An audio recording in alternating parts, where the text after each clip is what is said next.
Romualdez ayaw palang pauwiin sa Pilipinas si Saldico. At eto, Remulla. Kaya pala naging ombudsman para isalba etong si Romualdez at Saldico. Alam na. Alam na dis. Kaya naman pala ka. Sabi na nga ba? Etong si Remulla na maging ombudsman para isalba niya pala etong si Martin Romualdez at si Saldico. Tapos para dikdikin si Vice President Sara Duterte. Ang galing. Ang galing mong kupal ka. Kupal. Ay, nako, grabe itong mga balitang pag-uusapan natin ngayon. Eto nga, no, at hanggang ngayon, inaantay pa rin ng sambayan ng Pilipino kung kailang uuwi si Saldico. At dito sa ibabalita natin, ay mukhang hindi na talaga pala uuwi si Saldico. Dahil ayaw ni Martin Romualdez. Bakit uwiin si Saldico ni Martin Romualdez? Ano kayang meron? What the meaning of the fucking shit? Oo. Ang tindi ha. So bago yan, may papakita muna ako sa inyo. Ayan. Etong mga congressman na to, ito pala yung names, individual in Congress that may have on now the system works.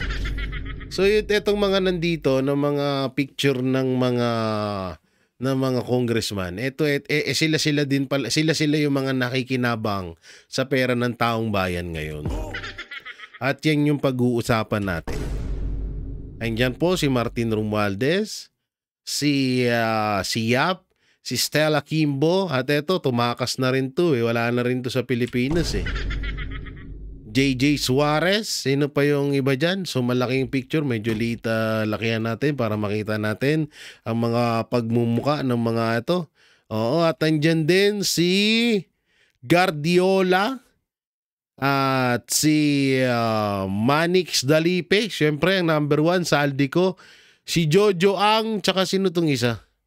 Uy, Batlumit. Sino tong isa? Si, anong pangalan niya? Hindi ko makita. Garonada.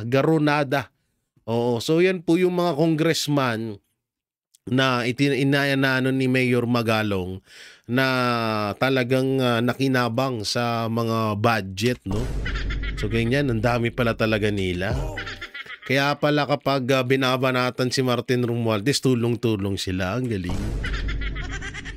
Ang galing, no? Sa tutusin, ano pa yan meron pa yan dito. At eto nga, may isa pang may isa pang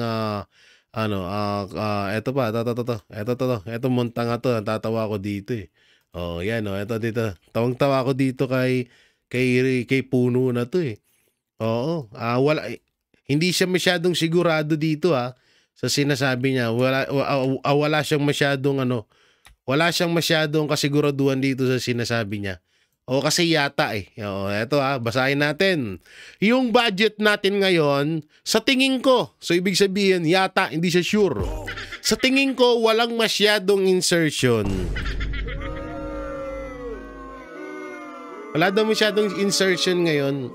Oo, sa budget ngayon 2026. Walang masyadong insertion. Oo. Pero maraming kupitan. Ayan yung sinabi ni Puno. Isa rin to sa alagad ni Martin Romualdez. Oy, at eto pa rin po pala, no? Pag-usapan na rin natin to. Etong Trillanes. Magsasampa ng plunder laban kay Sen Bongo sa Office of the Ombudsman. Malupit! Gamit na gamit si Remulla. So ito na yung isa sa mga hakbang na ginagawa nila ngayon. Nagipitin yung mga senador na dikit or malapit sa mga Duterte. Siyempre, nandyan na si Senator Bongo at si Senator Bato de la Rosa. At syempre, Senator Robin. Kaso wala silang masilip dun eh. Ngayon, etong kupal na to, nag-inaso na naman. Ngayon nyo sa amin sabihin na hindi tuta or hindi aso ni Marcos Jr. etong si Trillanes. Ang masama pa dito, no, yung ginastos dun sa kampanya niya, sa Caloocan, galing din sa flood control. Uy!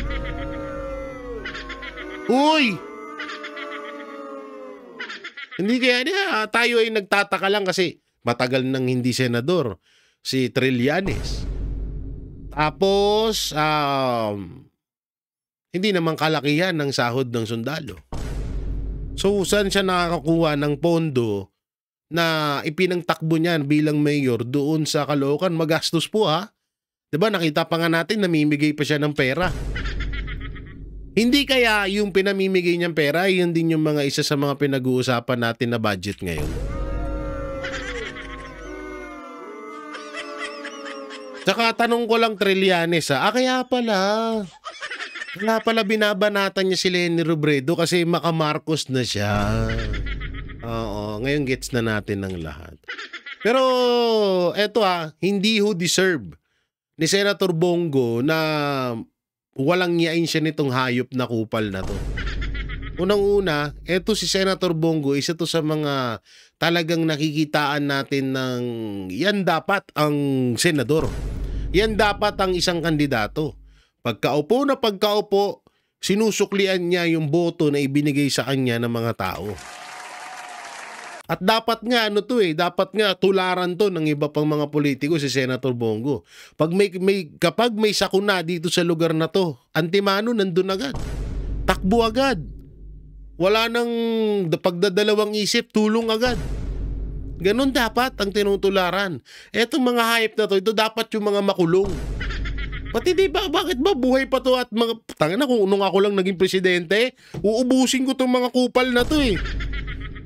Pasalamat na lang talaga mabait si Pangulong Duterte. Kung hindi, kung ako lang presidente noon, eto si Trillanes, una ko tong susunugin eh. Salot-salipunan tong hayop na to eh. Hindi, sa totoo lang, salot-salipunan tong demuho na to eh. Tapos ngayon may pasampa-sampa ka ng kaso ng plunder kay Ombudsman Remulla. Sa bagay, kaya nga siya nandun para tigasalo ng mga ganyan taktika nyo eh. So ito po, panoorin natin ang interview ni, ito po yung video na kung saan ay etong si Romualdez ay ayaw pa uwiin si Saldico. So ito po yung video na yun at panoorin natin. What she finds inconsistent is, at this point, Malacanang or the president could already order the cancellation of Zaldico's passport. So even the former speaker, Martin Romualdez, could have ordered that, but they didn't. So ang pananaw ni Morales, the former ombudsman, is in effect, they're really protecting Zaldico para hindi umuwi. Ako, naniniwala ako dyan, Juan. Sa akin naman is, it is more on the impact on former Speaker Romualdez. Sa tingin ko, mismo si Speaker Romualdez ayaw niya umuwi si Saldico.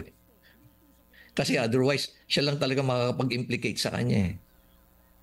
Kung paano yung sistemang ginawa nilang dalawa.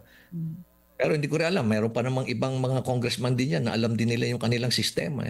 Nandiyan din yan sila Congressman Garjola, nandiyan pa rin sila Congressman Don Gonzales. Sila yung alam mo yung mga malalapit na may circle yung mga yan eh. Nandiyan sila Congressman Dalipe. Sino pa yan? Si Congressman Jojo Ang. Yan. KJ Suarez. Okay naman pala ba't tayo ipatawag nila Lacson? Ba't hindi natin naririnig yan? Ito pala, Senator Lacson. Patunayan mo sa amin na hindi ka bataan ni Martin Romualdez. Patawag mo tong mga to. Ay, hindi pwede, no? Kapagalitan. Ayaw nga pala, wala na nga pala si Lacton. Si Soto na lang. O Soto, pakiano tong mga ni Mayor Magalong. Antayin namin to, ha? Marami pang nakakaalam eh. Mm-mm. Mm-mm. Marami pa alam Ang maghirap lang sa ICI, and it's good we're talking about this, even if they mean well, ang maghirap is among the three of them, nobody's ever been a politician, and I don't mean that there should be a politician, but nobody knows the inner workings of Congress. Yun ang maghirap. Because all of those are, right? Hindi nila alam paano ang kalakaran sa Kongreso. Yes, you're right. Yeah, I think tama. You hit the nail there, Oo, Karen. so, di ba, parang like Rogelio Singson, extremely upright, but he's a professional, private sector, and DPWH secretary. So, iba yung expertise niya. The other commissioner is accounting, right? Yes, More or less accounting. And the head of the commission is legal. But nobody really knows how insertions are put in. Wala sa kanilang may alam. Yeah, so it's a sharp curve, learning curve sa kanila talaga eh. Pag nag-uusap naman kami, talagang kita mo talaga rin yung kanilang desire to really learn fast. Pero alam mo, napakabilis din nung sitwasyon kasi at Oo. ang malaking pressure dito, Karen, is the expectation. Yeah. Expectation ng tao na, bakit wala pang nakukulong? Hindi nila kuminsan naiintindihan na may proseso. Nakala mo pag final mo na sa ombudsman, meron na dapat makulong. O kaya on orders of ICI, dapat makulong na. Yun ang hindi kuminsan naiintindihan eh. Yung isa rin yun sa mga pressure sa ICI. Oo. Okay. Now, do you believe if I were to ask... Hindi, alam mo, Mayor Magalong, siguro kaya ganun yung mindset ng ibang mga Pilipino. Kasi nga, kapag ordinaryong Pilipino ka, ang bilis mong panagutin eh. Diba, katulad na lang yan, yung nagnakaw ng saging, nagnakaw ng bigas. Kulong agad eh. Pero ito, bilyon-bilyon na at marami nang nagtuturo sa kanila pero hindi sila nakukulong. At noon pa man, kalakaran na yan. Nangyayari na yan. Nakapag-politiko ka, congressman ka, senador ka, ay hindi ka makukulong kahit trilyon or bilyon ng ninakaw mo. No? Aminado, tsaka ito ay yung ICI na yan, hindi na rin yung pinagkakatiwalaan simula nung umalis ka dyan. Alam namin, Senator tuloy, alam namin, Mayor Magalong, na medyo ayaw mo rin masyadong pitikin itong grupo na ito dahil syempre pinapangalagaan mo din ang sarili mo. Pero deep inside at nararamdaman din naman din namin na talagang alam mo rin yan. Na kaya ka nga wala doon. Ako naniniwala ako, Mayor Magalong, na hindi mo dahilan yung hindi lang isa ang dahilan mo sa pag-alis mo diyan. Meron ka pang nakita diyan na talagang kinakaayawan mo dahil sa proseso na ginagawa nila. Talagang hindi maiintindihan ng mga Pilipino yun kasi nga pagdating sa kanila ng mga ordinaryong Pilipino, ang bilis nilang makasuhan. Pero pagdating sa politiko, ang tagal. Bilyong-bilyon ang ninanakaw tapos hindi nakukulong. Kaya nga hiling na nga lang ngayon death penalty eh. 'Di ba? Hindi medyo hindi ko lang nagustuhan yung komento ni Mayor Magalong na yun. Ask you before we go to a quick break, if you were to make a suggestion who the ICI should call, because they've already called the former speaker, and I know they've called Budget Secretary Pangandaman, pero who else should they call? You've mentioned some congressmen. I found that interesting. Yeah. That's true. Because nakalimutan yun, ha? Nakalimutan lahat yung mga taong yun. So far, so good. Sabi nga nila, hindi kami napapansin eh. Pero dapat sila pansinin na eh. Kasi sila yung nasa inner circle eh. Sila naman nakakaalam eh. Oo nga, malaking bagay talaga si Congressman Toby as a resource person din. Malaking bagay din yung talagang naipamahagi niya sa amin. Siguro yung mga nabanggit kong tao na yun, pwedeng balikan yung mga yun. Pati yun, si Ponyong Gabonada, isa rin yan, sa may alam yan. Pero syempre, complete denial din yan.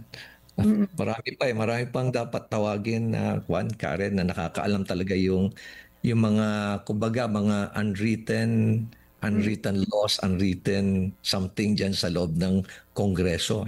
Kasi ang daming scheme, ang daming permutations dyan eh. So, ibig sabihin, kaya siguro, kasi dito sa picture na ito ulitin natin Asan yan? Asan yan? Ay, hindi. Palitan natin ito. Ito, may bigla po ako napaisip. Bigla akong napaisip dito. Ha? Yan. Bigla akong napaisip dito sa mga mukhang to. Ha? I-crop natin para mas malaw. Para mas malaki. Para mas kitang-kita yung mga hinayupak, no?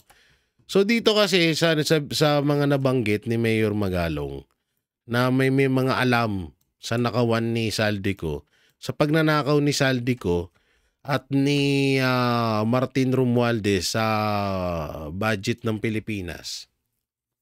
Etong mga ito, isa daw to sa mga nakakaalam, no? Nakakaalam daw 'yan, no? Alam ni JJ Suarez, puta, nakapangalan ko pa. Kimbo, si Yap, si Gonzales, si Guardiola, Guardiola, tsaka si Dilipe, tsaka yung si Jojo ang. Ngayon, dito natin napagtanto na kaya pala ayaw ipatawag ng Congress etong si Mayor Magalong. At kaya pala hininto yung pagdinig ng Congress sa maanumalyang flood control is ayaw nilang lumabas sa bunganga ni Mayor Magalong kasi 'di ba nagkahamunan, 'di ba? Hinahamon ni Atras Abante itong si Mayor Magalong na ilabas yung mga ebidensya niya. So etong si Abante talagang siguro baka napukpok pa nga yan. Kasi sa sobrang kayabangan na yun, naging tanga. Kasi nahalata agad nila na, naku po, yari tayo dyan. Kapag pinaupo natin si Mayor Magalong dito, sa hearing na to, sasabihin niya itong mga pangalan na to. Maniwala ka sa akin. Sasabihin niya to, itong mga pangalan na to, yun pala ang iniiwasan ng Congress. Bakit hindi nila maimbitahan si Mayor Magalong sa kanilang hearing? Ngayon, napagtanto ko na. Oo, napagtanto ko na kaya pala iwas na iwas sila kay Mayor Magalong. Kasi mabubueltahan sila. So matalino din tong mga kupal na to, no? Oo, ha. Kawawa naman si Ma'am Stella Kimbo dito. Alam niyo kung bakit? Alam niyo kung bakit kawawa si Ma'am Stella Kimbo? Hindi na siya nanalo, gumastos pa siya ng halalan, mabibenta niya na ang bag niya ng mga Hermes. Kasi involved din siya rito eh. So ngayon napagtanto ko na kung bakit ayaw nila ipatawag. Bakit tinigil nila yung Congress hearing. Hindi dahil dun sa mga pinaano nila sa atin, sinasabi na kesyo gito, kesyo ganyan. Ito talaga pala yung dahilan. Ayaw nilang malaman, ayaw nilang lumantad or ayaw nilang ilantad ni Mayor Magalong na alam ng mga taong ito, ng mga congressman ito, etong mga congressman to na nasa picture na makikita nyo dyan sa screen, ayaw malantad ni Martin Romualdez at Saldico at etong mga congressman na to na pati sila ay may alam. At baka nga mamaya, etong mga congressman na to ay isa din to sa mga nakinabang sa nanakaw ni Martin Romualdez at ni Saldico.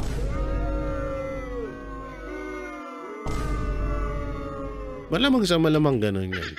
So, ano natin to? Tuloy natin. So, Mayor Magalong, one of the resource persons that the ICI is calling for is Saldico. But he is abroad. He was the chair of the Appropriations Committee during the 19th Congress when the 2025 budget was mangled and, as they said, abused.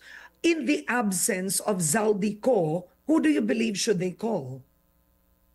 Well, ako siguro kailangan isa sa mga imbitahan nila dyan si Congressman Stella Kimbo. Former Stella Kimbo. Or former congresswoman. Isa yan. Alam mo nga, nagulat nga ako na I saw a document na sa DOH, yung MAIP funds, yung medical assistance to indigenous patient. Di ba dapat lagi yung equitable distribution, ano?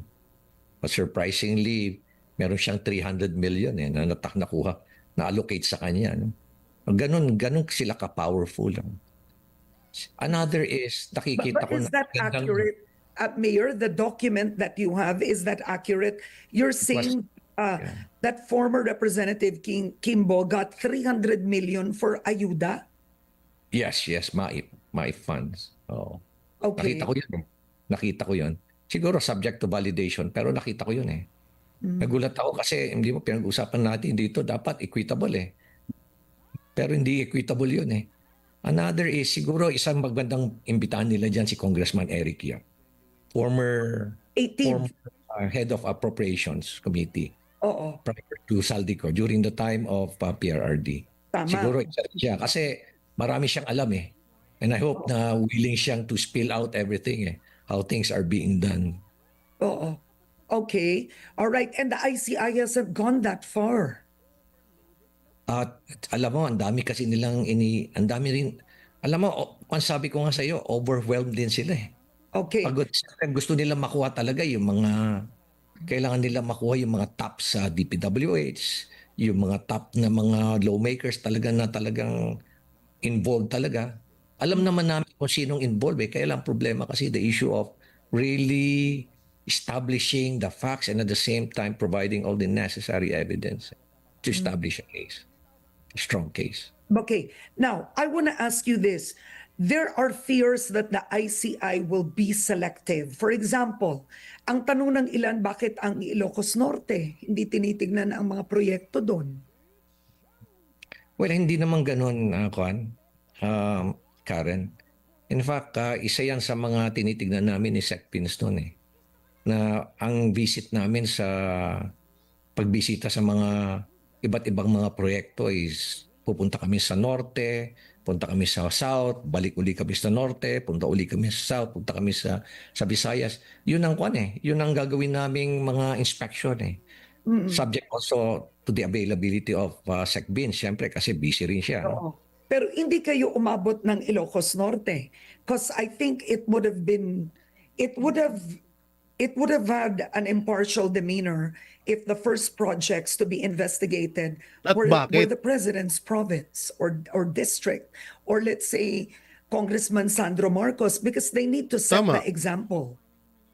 Well, alam mo kasi, Karen, marami rin kaming may mga reports din kasi kami nakikita na pinapadala sa amin na mga projects sa Ilocos Norte. So ibig sabihin, hindi na kailangan puntahan doon dahil may mga pictures at ebidensya na rin sila at nakikita nila kahit hindi sila magpunta doon yung mga project na meron sa Ilocos Norte. Bali-balita nga dyan daw marami din daw ghost project dyan. Hindi ko lang alam kung gaano katotoo yun Ganun din sa South din, sa Davao area. Meron din. Oo. So hindi kayo umabot, hindi kayo nakaabot. Wala na kasi Davao area ha, ulitin ko, maraming lugar ang Davao. Baka sabihin nyo, ay, mayroon yan kay tawag dito sa mga Duterte, meron yan. Occidental, Davao Oriental, City, Davao City, at marami pang iba. Iba-ibang mayor doon, iba-iba ding congressman. Makabobo ka nga sabihin na naman ng mga bobong vlogger dyan si Duterte yan. Tanga lang. Nag-resign na nga ako Oo. But do you believe that they should investigate those two? Oo naman. Kailangan talagang wala dapat entitlement Mismo na nga sabi nga ni Presidente na walang sacred cows dito wala dapat kamag-anak, wala dapat kaibig-kaibigan Kailangan talagang to get to the bottom of all of these anomalies Alam mo, ito yung pangit lang dito kay Mayor Magalong. Yung ayaw niyang irekta yung sinasabi niya. Parang lumalabas tuloy, parang pinagtatakpan at pinapaniwalaan pa ni Mayor Magalong yung mga sinasabi ni Marcos Jr. Kahit naman bali-balik ta rin, Mayor Magalong, alam mo naman sa sarili mo na Hindi magagawa 'to ni Martin Romualdez at Saldico kung hindi dahil sa kanya. Hindi sila makakapagnakaw kung hindi dahil kay Presidente Bongbong Marcos, tandaan mo 'yan. Kaya yun ang pinanghahawakan namin na talagang pwede namin gawin lahat ang dapat nating gawin.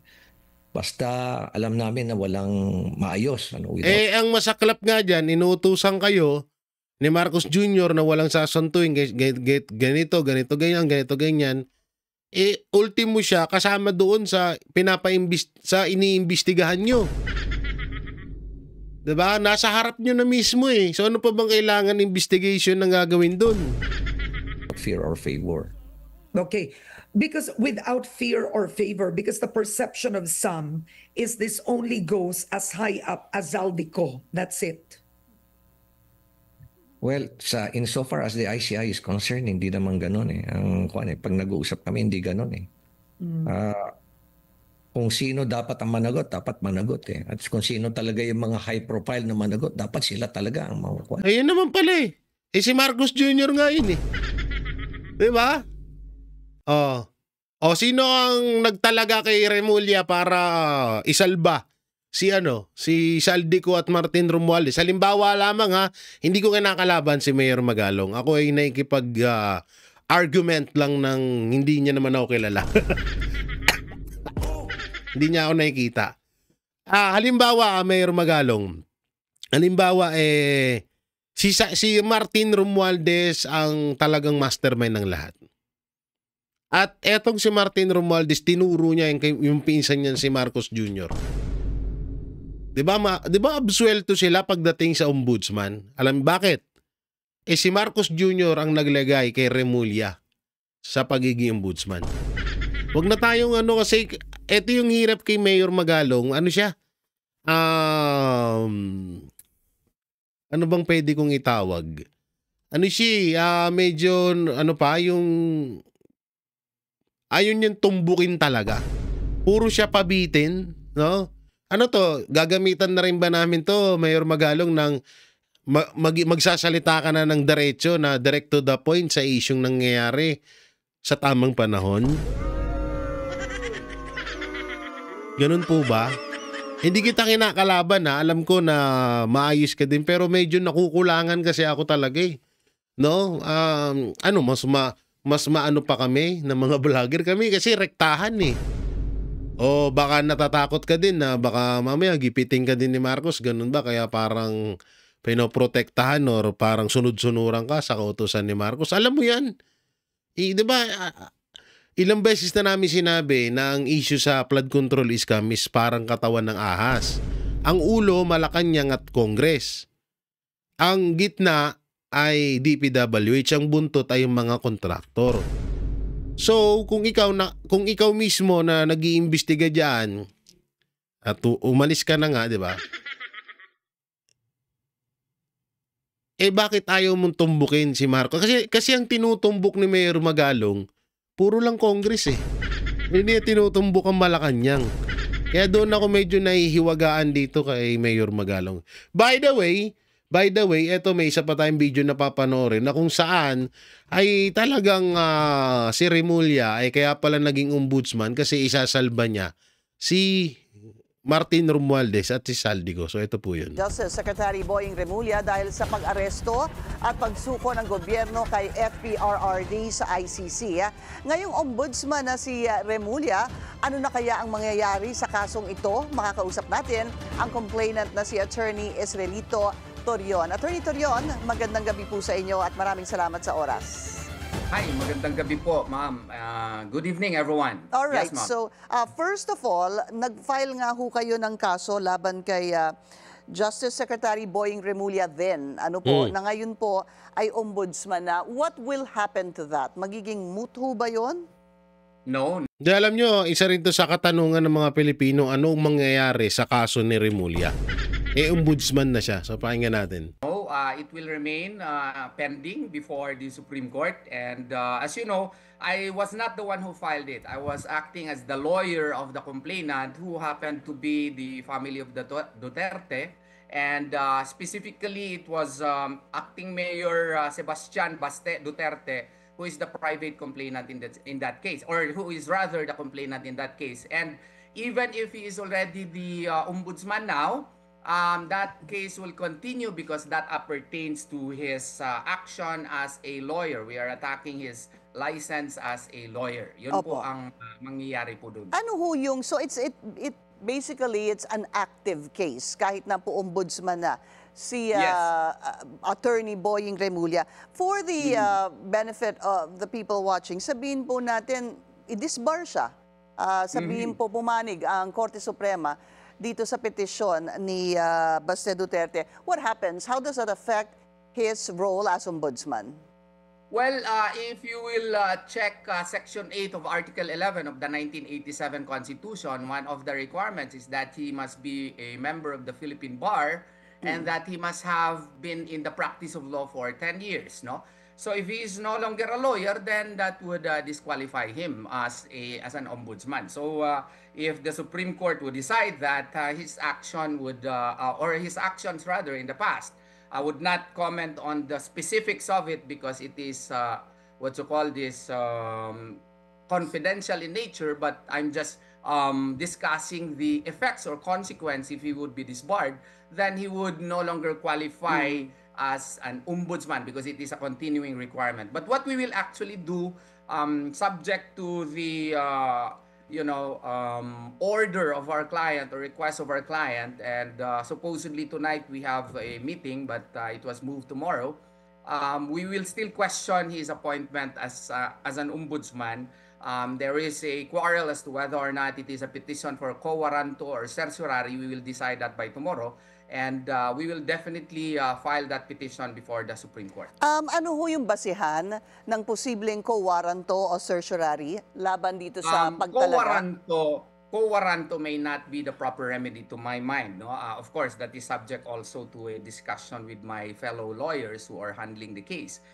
Because under Rule 66 of the Rules of Court, specifically Section 1 thereof, it mandates that it will be the Office of the Solicitor General who should file the same. Or if not, it would be under Section 5, the person who has a clear legal right of the position. But I don't expect anyone who was not appointed, which was included in the list, no short list, there were 7.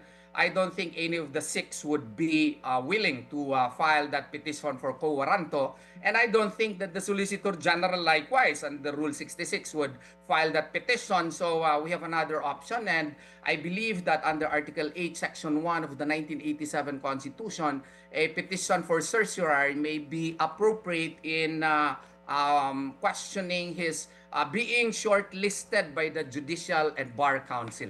So Attorney, that would be maybe the tenor of the petition. ano ho ba para sa kaalaman natin ang petition for certiorari? At bakit ho ito Petition for posibleng... certiorari, sa mga estudyante po ng batas, any branch of the government can be questioned under the expanded concept. Maski executive department yan, supposedly under Rule 65, judicial or quasi-judicial functions lang ang covered. Pero kung ibase mo dito under Article 8, Section 1, expanded na po yung konsepto po ng certiorari. So kung any branch, even the executive department of the government, would commit grave abuse of discretion amounting to lack or excess of jurisdiction, then it can be subjected to a certiorari proceeding under Article 8, Section 1. Pwede na yan i-question sa Supreme Court. And who is going to be guilty of this grave abuse of discretion?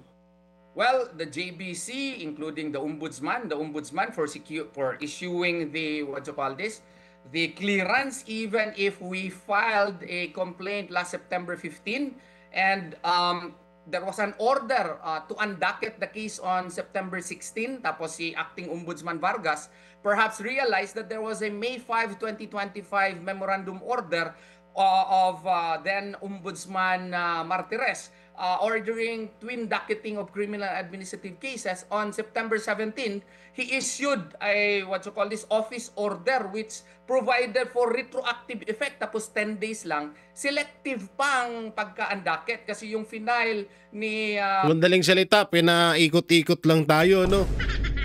Pinaikot-ikot lang tayo, tapos bandang uli, ano, tawag dito, ilalagay din naman din pala. Ilalagay rin naman pala ng mismong presidente. Pinagganong-ganon pa tayo. Anak ng timang na yan.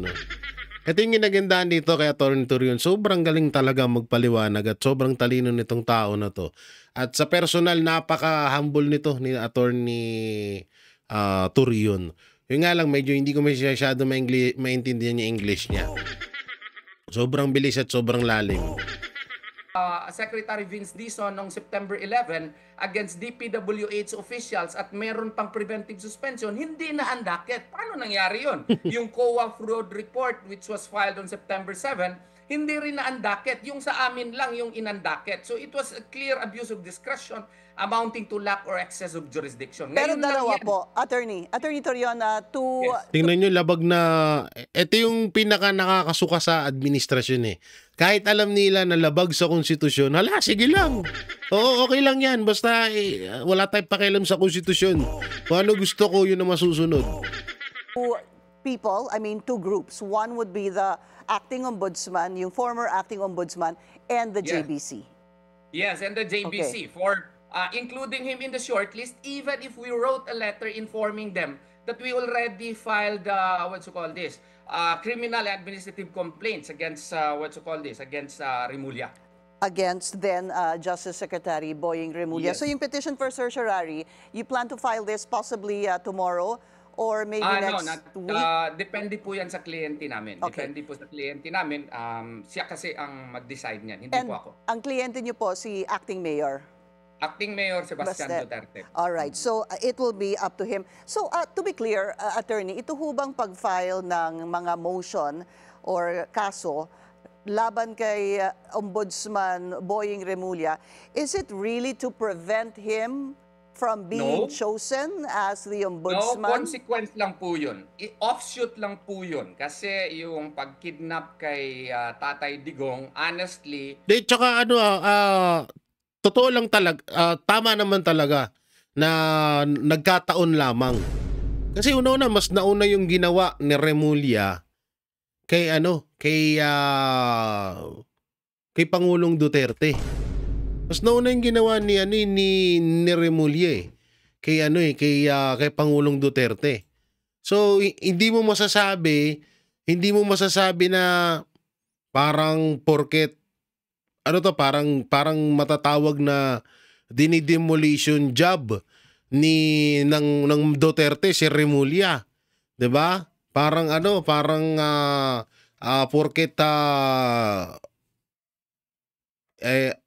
Porket na inakyat sa pagiging ombudsman,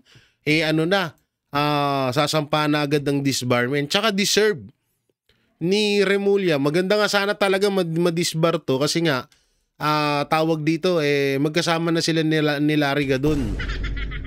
Tsaka labag sa batas una maling-mali yung ginawa nila kay Pangulong Duterte. So deserved na at karapat dapat patawan ng disbarment case etong si Remulla dahil sa ginawa niya kay Pangulong Duterte. At hindi lang dyan, marami pa. Una may kaso to. Pangatlo, politiko yan. Naglagay ka ng politiko sa pagiging ombudsman, ano nga kalabasan? Di pamumulitiko lang gagawin yan. Pamumulitika lang. Kung doon nga sa pagiging DOJ, hindi umubra yan Hindi naging maganda ang record niyan. Tapos dinala mo sa pagiging ombudsman, nakakasuka talaga. The next day noon, may mga criminal cases na akong na-prepare. Tama. No? At saka admin case. Pero at that time, hindi pa po ready yung Duterte family to file criminal and admin cases. No? But one of them told me, just prepare and we will just decide later on. So, nakahanging lang po yun. And then lately, nag-decide na yung pamilya through Acting Mayor Sebastian Duterte na mag-file na. Kaya final namin yung criminal and admin cases last September 15. And the option to file such criminal administrative cases as well as disbarment cases lies with the family because kidnapping cases has a long prescriptive period under Article 90 of the Revised Penal Code. How long Within is the the- 20-year period, pwede nila i-file yan. Sa kanila 20? kasi yun Did you say 20-year period, prescriptive period? 20-year period kung grave offenses po yun. Attorney, any reaction by the family, on behalf of the family, dito po sa pagtalaga kay Boying Remulla as ombudsman? Well, makikita naman doon sa interview ata ni VP Sara, hindi sila masaya. Oo, hindi sila masaya. Yun lang po. And sa mga nagtanong po sa media, kay Ombudsman Boying Remulla, ano yung mga kailangan niyang unahin at least na tingnan dito sa mga Tsaka hindi lang mga Duterte ang hindi masaya. Pati kami.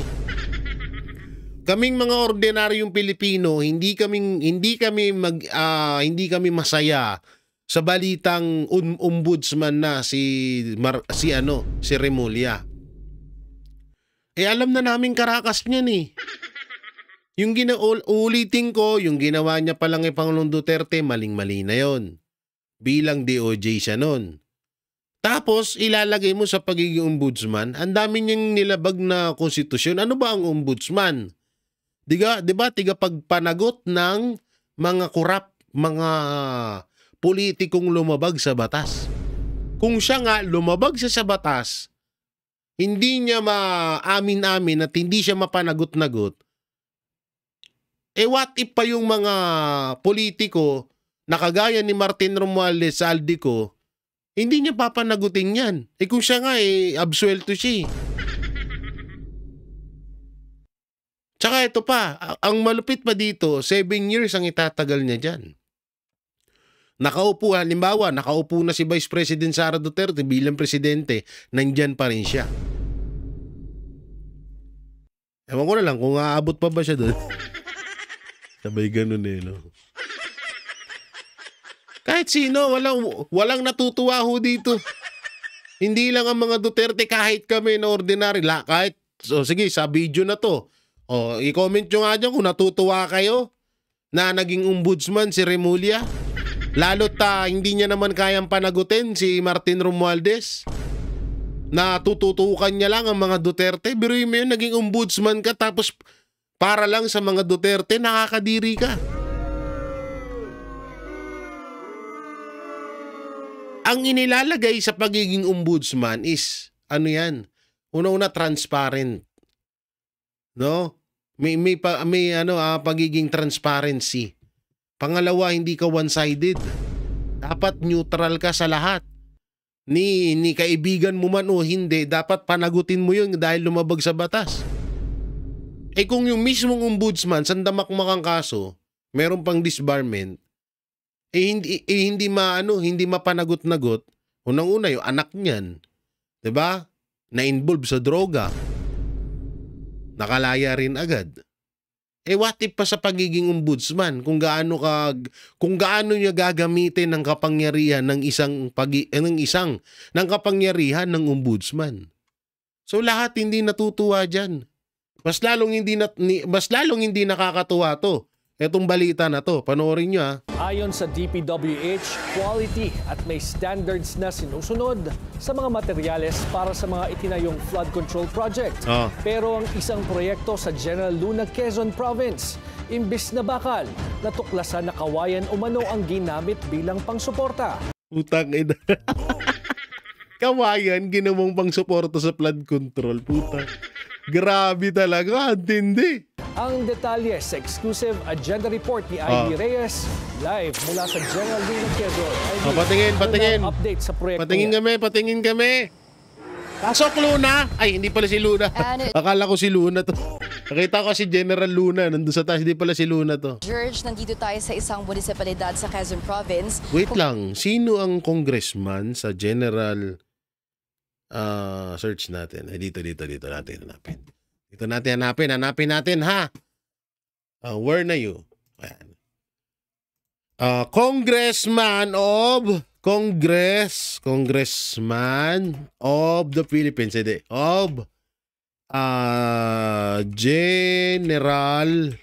General Luna. Quezon. Yan, ito. Who is this? Oy! Sino to? Wait lang ha. Sino ang congressman dito? Okay, okay, okay. Tingnan natin, ha. Eto, to. Eto, to. Eto, to. Sino to? Hindi siya masyadong kilala. Pero, hindi naman natin siya sinisisi agad tong mga congressman na to. So, ang mayor dyan, si Jose Estebson Benson M. Sangalang. Tapos ang vice mayor, si Melaika M. Batariano. So asan yung Congress?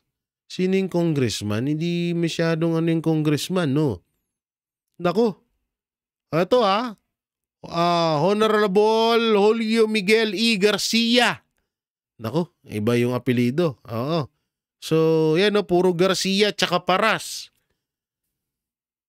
Ano to? Hurbito. Oo, wait lang paano ko ba ibigay sa inyo yung link nito? Paano ko ba ipasa sa inyo to? Hindi ako marunong nito pag galing dito sa Chrome. Oo, so yun yung Oo, ito yung mga sa General Luna, Quezon City. Oo. Ang mga congressman. Grabe. Oo, eto pala. Oo, si nga. Ang congressman, ano pangalan nito? Ba't hindi ko makita? Walang lumalabas Oo, so tuloy natin, walang lumalabas kung sino yung congressman dyan sa Luna na yan. Kung saan may 77 billion peso flood control project ang Puta na, 77 million, no? Builders sa General Luna, Quezon. Wait lang, sino yung contractor? Project ang Wawaw Builders sa Wawaw Builders! Putang Kinawayan. General Luna, Quezon. Ngayon, base sa mga nakalap na impormasyon ng Billionaire News Channel, giba na itong proyektong ito na kamakailan lang ay nag-viral dahil imbes na dekalidad na materyales yung laman ay kawayan yung nakapaloob sa semento.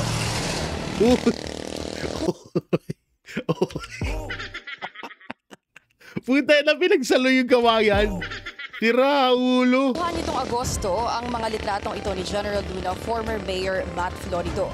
Sa post na ito, nananawagan si Florido ng inspection sa flood control project na makikitang may malalaking bitak, may mga nakalitaw na bakal at kawayan na nakapalaman sa loob ng structure. By late August, sinulatan na ng DPWH Quezon 3rd District Engineering Office ang Wawaw Builders at ang authorized managing officer nitong si Mark Alan Arevalo. Hoy, eto pala, si Congressman Renante Arrogancia, ex-Wawaw Kulab. Ayos to Sino tong Renante Arrogancia? Oo, diba? Paldo! Under warranty pa raw ang revetment structure at taliwas din daw ang nakita na DPWH sa contract documents ng proyekto Paldo na naman dapat si ay walang Wawaw depekto. Builders. Kaya ang Wawaw ay inatasan ngayon na tanggalan at palitan ang structure na ito. September 10, tuluyan ng giniba ang proyektong ito at iyan nga ang kinahinatnan ngayon. And George, base sa dokumentong nakuha ng Billionaire News Channel, nasa mahigit 8 billion pesos yung kabuuang pondo ng public works projects dito sa distritong ito para tapos sa 2025. kinawayan, no? At may ilang mga residente rin yung nag-report sa atin ng mga possibly anomalous flood control at infrastructure projects na atin na mga lilibutan at sisilipin sa mga susunod na araw.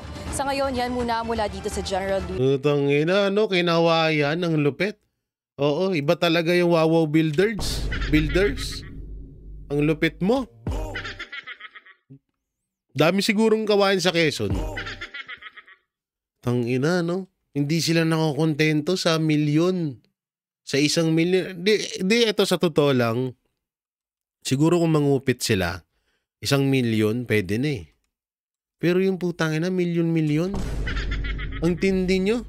Kaya dapat talaga isinasabatas yung isinasabatas yung tawag dito. Yung yung death penalty na yan. Putangina. Grabe na. Ang tindi na ng nakawan. Oo. Sobra na. Yung kawayan gagamitin mo para sa flood control. Hayop na yan. Katarantaduhan talaga. So yan mga banateros, mga kabiyaya, anong may kukomento nyo po sa ay, ano yun? napindot ko. Sorry.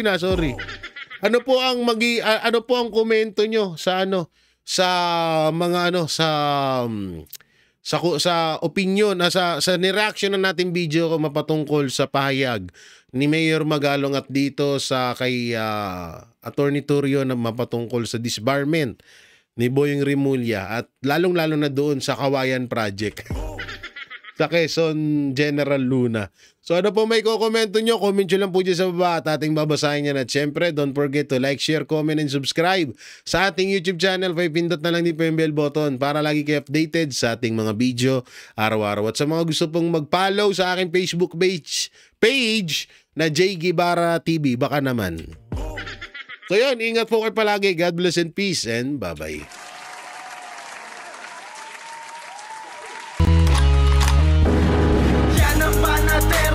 Walang inuurungan. Pag tama palakpakan, pag mali ay babanatan. Yan ang Banateros, boses ng ordinaryong Pilipino.